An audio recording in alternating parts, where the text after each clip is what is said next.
Hello, my name is Megan Schlickman. I'm the owner of Nexus Financial, and we are a full-service bookkeeping and tax firm. We specialize with businesses that use both Jobber and QuickBooks. Inside of my firm, what we do is we maintain the sync between the two as well as provide financial reports from QuickBooks. And so the best setup that I have found is for my clients to run their business outside of Jobber, and then we are responsible for taking that information and translating it into financial reports inside of QuickBooks Online. One of the things that I run into very frequently with the dozens of Jobber and QuickBooks clients that I work with is going to be credit card processing fee and how to pass that on to your client. As you probably know as a Jobber user, Jobber is going to withhold some of their deposit from if your customer pays via Jobber payments as opposed to if your customer were to pay via check or ACH.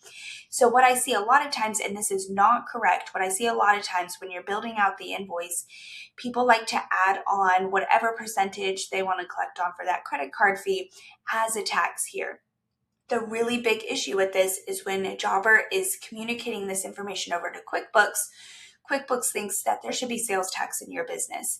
And so it's going to start a sales tax liability. It's going to start adding tax on the invoices.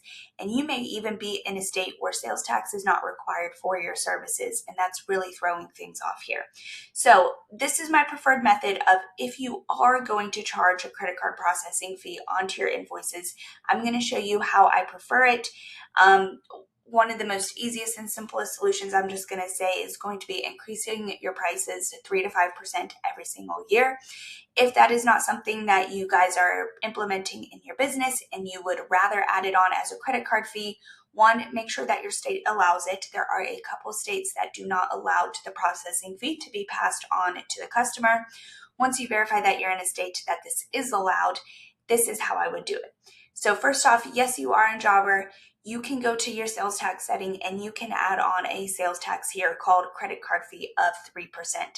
The reason why I do leave this here momentarily is going to be to pull this dollar amount and then I'm going to delete it.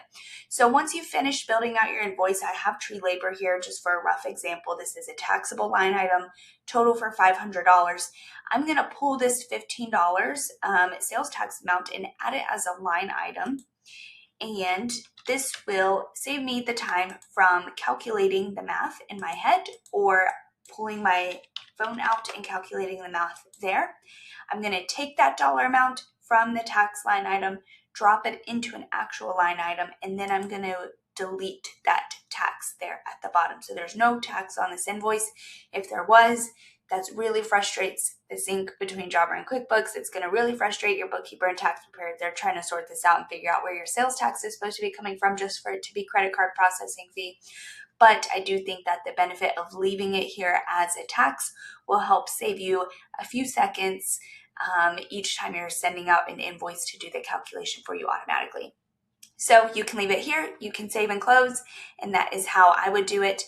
Again, if you are interested in learning about services for bookkeeping with Jobber and QuickBooks, how to maintain the sync, passing this off so somebody else can fix on all the errors on your books, please reach out to me. My email and website is going to be in the caption down below so that you can get a hold of us easily. We even have free consultation calls if you just want to hop on a Zoom call really quick and ask me a few questions. I'm going to be available there as well, and I look forward to hearing from you.